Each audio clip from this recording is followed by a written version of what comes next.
Hai semuanya, terima kasih atas kesempatan yang telah diberikan. Pada kesempatan kali ini, kami dari kelompok 12 akan menyajikan video materi yaitu akuntansi keuangan sektor publik. Nama-nama kelompok kami yaitu yang pertama Jennifer Supit, Yohana Kaawan, Maureen Hosang, Arcelia Rumetor, Victoria Paat, Yulika Bunte, dan Alicia Laniki di bawah dosen pengampu Enci Dr. Jenny Morasa SEMSI AKCA. Teori akuntansi sektor publik.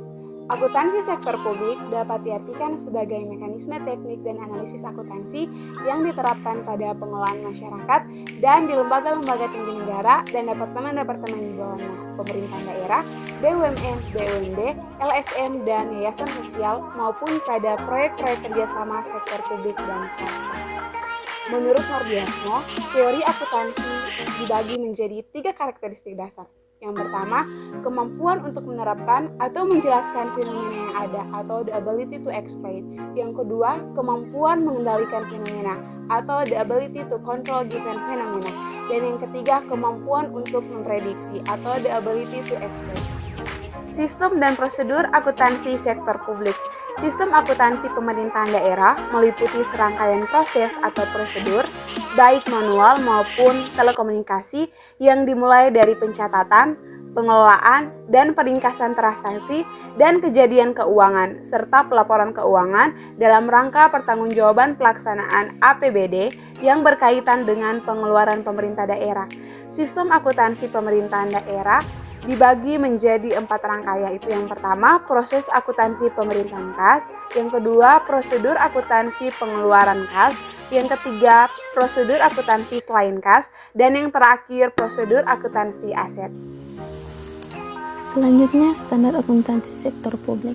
Standar akuntansi sektor publik adalah prinsip-prinsip akuntansi yang diterapkan dalam menyusun dan menyajikan laporan keuangan organisasi sektor publik.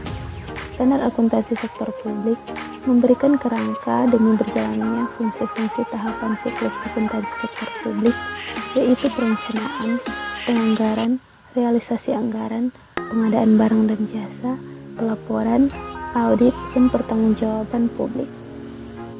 Tujuan penyusunan pedoman akuntansi. 1. Menyediakan organisasi sektor publik suatu pedoman akuntansi yang diharapkan dapat diterapkan bagi pencatatan transaksi keuangan organisasi sektor publik yang berlaku dewasa ini. 2. Menyediakan satu pedoman akuntansi yang dilengkapi dengan klasifikasi rekening dan prosedur pencatatan serta jurnal standar yang telah disesuaikan dengan siklus kegiatan organisasi sektor publik yang mencangkup penganggaran, perbendaharaan, dan pelaporan untuk organisasi sektor publik. Kebutuhan standar akuntansi sektor publik di Indonesia. Manfaat standar akuntansi keuangan sektor publik adalah yang pertama, meningkatkan kualitas dan reliabilitas laporan akuntansi dan keuangan organisasi sektor publik, khususnya dalam hal ini akuntansi pemerintahan. Kedua, meningkatkan kinerja keuangan dan perekonomian. Ketiga, mengusahakan harmonisasi antara persyaratan atas laporan ekonomis dan keuangan. Keempat, mengusahakan harmonisasi antara yurisdiksi dengan menggunakan dasar akuntansi yang sama. Single entry, double entry, dan triple entry. Yang pertama, dalam sistem pencatatan single entry, pencatatan transaksi ekonomi dilakukan dalam mencatatnya satu kali. Transaksi yang berakibat pertambahan kas akan dicatat pada sisi penerimaan, dan transaksi yang berakibat berkurangnya kas akan dicatat pada sisi pengeluaran. Yang kedua, menurut sistem pencatatan double entry, pada dasarnya suatu transaksi ekonomi akan dicatat 2 kali. Dalam pencatatan tersebut, sisi debit berada di sebelah kiri, sedangkan sisi kredit berada di sebelah kanan. Setiap pencatatan harus menjaga keseimbangan persamaan dengan akuntansi. Yang ketiga, sistem pencatatan triple entry adalah pelaksanaan pencatatan dengan menggunakan sistem pencatatan double entry, ditambah dengan pencatatan pada buku anggaran, sehingga pencatatan tersebut akan berefek pada sisa anggaran. Teknik-teknik akuntansi keuangan sektor publik. 1. Akuntansi anggaran. Teknik akuntansi anggaran merupakan teknik akuntansi yang menyajikan jumlah yang dianggarkan dengan jumlah aktual dan dicatat serta berpasangan. Dalam teknik ini, anggaran dan realisasi harus selalu dibandingkan sehingga dapat dilakukan tindakan koreksi jika terdapat varians atau selisih, tetapi akuntansi anggaran lebih menekankan pada bentuk dari akun-akun keuangan, bukan isi dari akun itu sendiri. Yang kedua, akuntansi komitmen.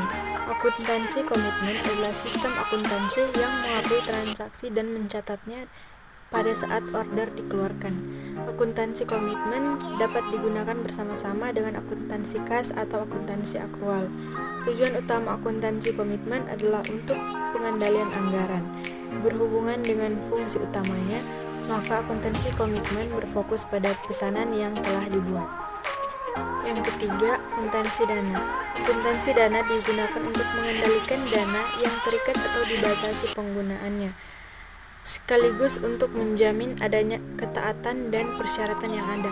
Dari kesatuan dana-dana yang dimiliki organisasi sektor publik dapat digolongkan menjadi dua, yaitu dana yang bisa dibelanjakan atau expendable funds, dana yang disediakan untuk membiayai aktivitas-aktivitas yang bersifat non-bisnis yang menjadi bagian dari tujuan organisasi sektor publik, dan dana yang tidak bisa dibelanjakan, non-expendable funds, dana yang dipisahkan untuk aktivitas-aktivitas yang bersifat bisnis digunakan sebagai pendukung dari expendable funds.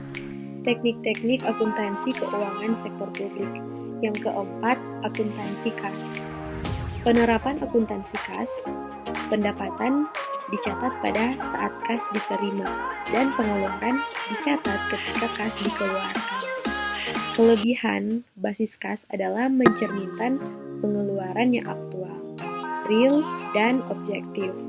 Namun, dalam GAAP atau Generally Accepted Accounting Principles atau prinsip akuntansi yang diterima secara umum, tidak dianjurkan pencatatan dengan dasar kas karena tidak mencerminkan kinerja yang sesungguhnya. Dengan basis kas, tingkat efisiensi dan efektivitas suatu kegiatan, program, atau aktivitas tidak dapat diukur dengan baik. Selanjutnya, teknik-teknik akuntansi keuangan sektor publik. Yang kelima, akuntansi akrual. Akuntansi akrual dianggap lebih baik daripada akuntansi kas. Teknik akuntansi berbasis akrual dapat menghasilkan laporan keuangan yang lebih dapat dipercaya, lebih akrual, komprehensif, dan relevan untuk pengambilan keputusan ekonomi, sosial, dan politik. Pengaplikasian basis akrual dalam akuntansi sektor publik adalah untuk menentukan cost of service and charging for service, yaitu untuk mengetahui besarnya biaya yang dibutuhkan untuk menghasilkan pelayanan publik, serta menentukan harga pelayanan yang dibebankan kepada publik. Jenis-jenis anggaran. Yang pertama, line item budgeting. Penyusunan anggaran yang didasarkan pada dan dari mana dana berasal atau pos-pos penerimaan dan untuk apa dana tersebut digunakan atau pos-pos pengeluaran. Yang kedua, incremental budgeting. Sistem anggaran belanja dan pendapatan yang memungkinkan revisi selama tahun berjalan dan sekaligus sebagai dasar penentuan usulan anggaran periode tahun yang akan datang. Dan yang ketiga, planning, programming, budgeting system. Suatu proses, perencanaan, pembuatan program, dan penganggaran yang terkait dalam suatu sistem sebagai kesatuan yang bulat dan tidak terpisah-pisah, dan di dalamnya terkandung identifikasi dan tujuan organisasi atas permasalahan yang mungkin timbul. Selanjutnya, jenis-jenis anggaran, yaitu yang pertama, line item budgeting. Adalah penyusunan anggaran yang didasarkan pada dan dari mana dana berasal atau pos-pos penerimaan dan untuk apa dana tersebut digunakan atau pos-pos pengeluaran. Yang kedua, incremental budgeting. Sistem anggaran belanja dan pendapatan yang memungkinkan revisi selama tahun berjalan sekaligus sebagai dasar penentuan usulan anggaran periode tahun yang akan datang.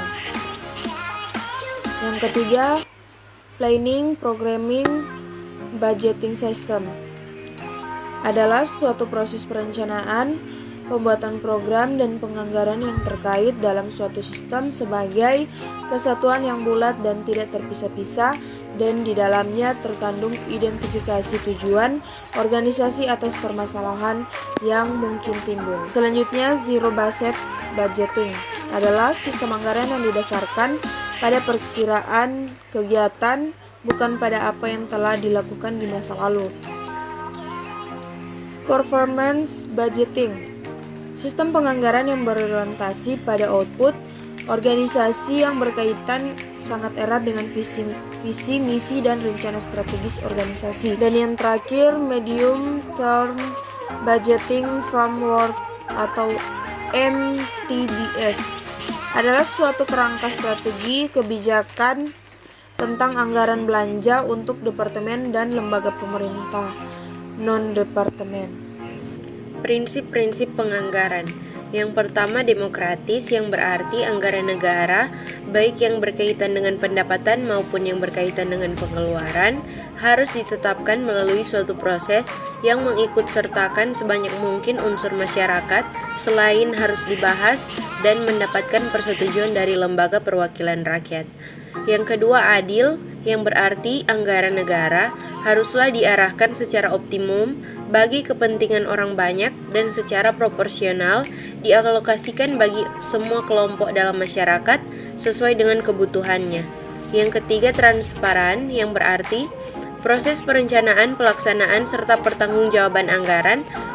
Prinsip yang keempat yaitu bermoral tinggi, yang berarti pengelolaan keuangan negara harus berpegang kepada peraturan perundangan yang berlaku dan juga senantiasa mengacu pada etika dan moral yang tinggi. Yang kelima, berhati-hati, yang berarti pengelolaan anggaran negara harus dilakukan secara berhati-hati karena jumlah sumber daya yang terbatas dan mahal harganya. Dan yang terakhir, yang keenam, akuntabel, yang berarti pengelolaan keuangan negara haruslah dapat dipertanggungjawabkan setiap saat secara internal maupun eksternal kepada masyarakat.